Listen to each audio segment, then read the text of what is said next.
sebetulnya ada gini-gini.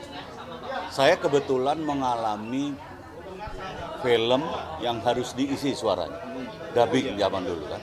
Nah, ini terbalik aja sebetulnya. Jadi kalau buat saya mungkin masih lebih susah mengisi, ini bicara mengenai suara ya, mengisi suara dubbing. Karena kita harus lip sync. Ini zaman dulu ya. Kalau sekarang kan bisa digeser-geser tuh, bisa di. Kalau dulu lebih susah. Apalagi kalau kita ngisinya bertiga, berempat, berlima, itu kita benar yang satu salah terus-terusan. Nah kalau menurut saya ini susahnya sebetulnya bukan dalam artian suaranya. Karena suaranya semuanya bisa di-create sekarang. Seperti juga gimana kita dubbing, kita juga gampang banget sekarang. Dulu dubber tuh benar-benar jago lip sync gitu. Di antara warkop kebetulan saya dubber. Jadi saya juga ngisi di beberapa film dulu. Nah, kalau sekarang gini yang menurut saya tingkat kesulitannya adalah ketika kita diserahi sebuah karakter. Nah, itu kesulitannya. Misalnya saya kayak profesor. Profesor itu maunya seperti apa? Bagaimanapun juga saya harus ikutin skrip kan. Harus ikutin skrip dan saya harus ikutin apa yang dimauin sutradara. Itu sih sebetulnya tingkat kesulitannya adalah bagaimana kita menciptakan karakter, bukan suaranya. Kalau suara bisa di-create dari sound effect segala macam. Gitu. Karakter yang diperanin mungkin ini yang paling sulit itu apakah tadi kan bilang katanya jadi profesor di Iya, sini. sebetulnya nggak terlalu sulit, cuma memang saya kadang-kadang harus benar-benar ngedalemin profesor yang lucu, pelupa kayak gitu. Itu sih sebetulnya. Jadi saya harus create sendiri kapan saya lupa, kapan saya aneh gitu, tiba-tiba mikir yang lain bukan mikir proyeknya gitu. Karena saya kan di situ menciptakan banyak hal, termasuk itu menciptakan sarana angkutan itu kan yang pengganti Gojek apa segala macam itu. Tapi hal yang paling menyenangkan dubbing itu apa sih? Ya, mungkin hal baru yang baru ditemuin Om dan seru loh ini gitu. Ya, Ketika ngisi suara animasi. seneng kayak gini karena gini. Saya kan bermula dari sebuah acara di radio namanya Obrolan di Warung Kopi. Itu kan sebetulnya agak mirip sandiwara ya, cuman ini komedi gitu. Jadi ada pengatur lakunya, ada karakternya masing-masing. Nah ini sebetulnya nostalgia saya ketika saya dulu di radio. Jadi mungkin untuk saya agak tidak terlalu sulit karena saya biasa memerankan itu di radio. Sementara mungkin saya, Mas Kasino, Mas Nanu itu perannya banyak banget tuh. Termasuk banyak, kalau Mas Dono kan perannya satu, Mas Slamet doang gitu di itu.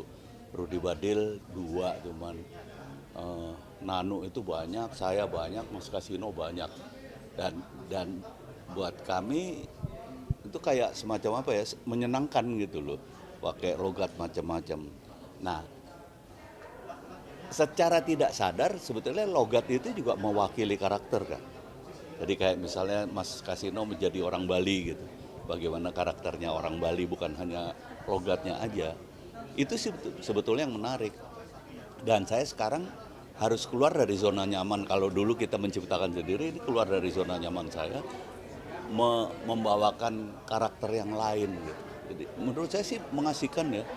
Dan sebetulnya bukan handicap, bukan ini, tapi malah lebih pada challenge ya, lebih pada sebuah tantangan ya, tantangan. Om ini kan senior nih dibanding cast-cast yang lain. Nah, ada pendekatan sendiri nggak sih Om? Kayak Om itu ngajarin ini kayak gini nanti dubbingnya. Sebetulnya gini, saya selalu ngomong dunia kami itu, dunia keartisan atau apa ya, dunia seniman itu sebuah dunia yang nggak ada tingkat kelulusannya.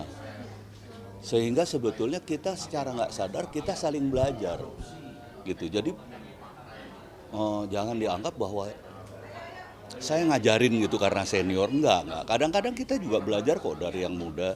Atau gini, mungkin nggak bisa dibilang bahwa saya ngajarin gitu. Tapi kita berbagi gitu. Pengalaman aku begini nih kalau ini itu gitu. Nah, sementara kita juga ngelihat mereka gitu. Kayak Sadana, saya kan selalu juri sebagai juri di stand up comedy.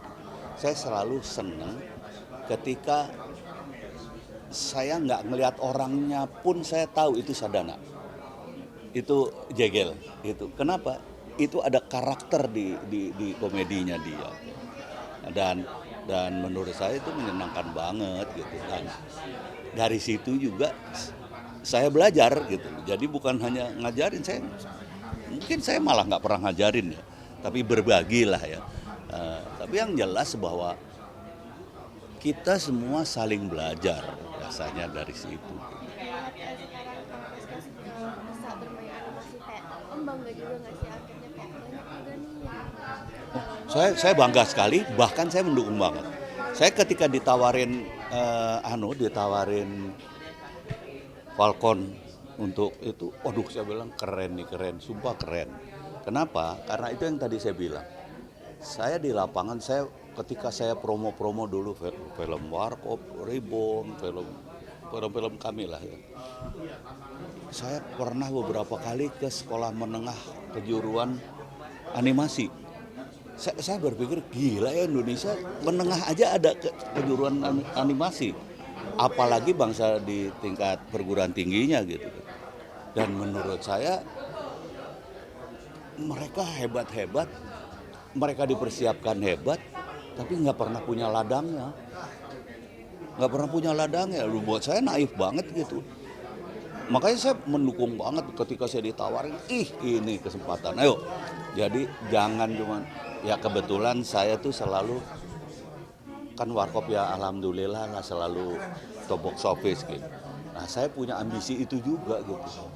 Gila kita punya tenaga ahli yang banyak, kita punya SDM yang bagus-bagus di sini. Bahkan dipersiapkan untuk itu, terbukti ada sekolah. Tapi kita nggak punya film animasi yang bagus kan, nggak ada loh. Apalagi film layar lebarnya gitu, nggak ada loh. Ya kan, jarang banget. Kemarin Yuki pertama itu sekitar 600.000 penonton lebih, itu buat animasi udah hebat banget untuk Indonesia. Untuk Indonesia hebat banget. Dan terus terang saya pribadi punya ambisi lebih gitu. Gila ya, Warkop bisa dapat penonton jutaan kayak gitu. Animasi yang banyak banget SDM-nya, kenapa nggak bisa gitu. Jadi saya sebetulnya secara pribadi punya ambisi. Makanya saya mendukung banget Falcon waktu itu. Waduh keren banget, ini baru keren. Saya ngomong sama produser gitu, ini baru keren. Kita banyak loh ini. Nggak ada yang manfaatin, malah mereka cari makannya di luar gitu kan. Nggak elok lah gitu. Kenapa nggak kita bikinin lapangan di sini gitu. Kenapa nggak kita bikinin lapak di sini gitu kan. Itu sih sebetulnya. Karakter apa mungkin Pade yang pengen Pade gali lagi mungkin nanti? Oh semua. Seperti juga saya main di mana-mana sekarang. Saya dikasih kesempatan di Falcon, ya main serius, bahkan saya dapatkan penghargaan di peran saya yang serius itu. Nah ini juga gitu, saya kepengen banget apapun gitu, saya kepengen coba. Sebetulnya buat saya bagaimana saya menyikapi atau mensyukuri, sikap saya mensyukuri nikmat yang diberikan oleh Tuhan kayak gitu. Berapa banyak sih orang yang seumur saya yang bisa berkarya 50 tahun lebih gitu kan. Saya diberi kesempatan itu. Saya harus syukuri itu dengan lebih berkarya lagi. Karena bagaimanapun juga seniman itu karyanya adalah sebuah nafas. Dan ketika kita masih bisa diberikan nafas, ya saya kepengen hidup dengan baik, gitu. Pengen berkarya dengan baik. Kalau boleh cerita mungkin Pade bagaimana sih mungkin titik balik Pade perjalanannya sampai bisa sesukses ini sekarang gimana sih? Saya mungkin nggak kepengen bilang sukses ya, karena relatif banget ya sukses. Tapi gini, ketika yang tadi saya bilang bahwa saya masih diberi kesempatan untuk berkarya, itu buat saya anugerah yang besar sekali. Berapa banyak yang lebih hebat dari saya. Saya ini otodidak. Di dunia ini saya otodidak. Di dunia ini saya kayaknya nggak tahu ya. Tadi Anda bilang wah saya senior gitu. Saya berpikir wah kok beda ya. Saya berpikirnya saya belum kelar-kelar nih belajarnya kayak gitu. Makanya buat saya patut saya syukuri dengan apa? Dengan lebih berkarya lebih baik lagi. dengan berusaha lebih baik lagi. Karena pada prinsipnya ya itu yang tadi saya bilang bahwa napas seorang seniman itu karya. Dan ketika kita masih diberi kesempatan bernapas sebagai manusia, berarti kita masih sebagai seniman kita masih diberi kesempatan berkarya. Dan itu harus saya syukuri dengan apa? Dengan kerja keras, dengan menyambut itu dengan serius. Berarti artinya Pak De nggak akan berhenti sampai kapanpun nih Pak De? Selama masih diberi kesempatan. Boleh percaya, boleh enggak ya? Saya juga nggak ngerti kenapa, padahal saya keluarga militer di rumah gitu ya. Saya kepengen banget jadi militer, dulu saya sempat nyoba masuk akabri segala macam. Saya nggak ngerti kalau misalnya saya jadi ABRI, jadi polisi, jadi apapun gitu. Apakah saya seperti sekarang? Karena gini, saya harus jujur, saya harus terus terang, nggak tahu ini, saya takutnya jadi sebuah kesombongan. Saya belum pernah bosan, saya belum pernah jenuh di dunia ini gitu. Yang ada saya pengen berusaha banyak, saya pengen belajar banyak. Dan menurut saya itu salah satu cara saya mensyukuri nikmat Tuhan gitu.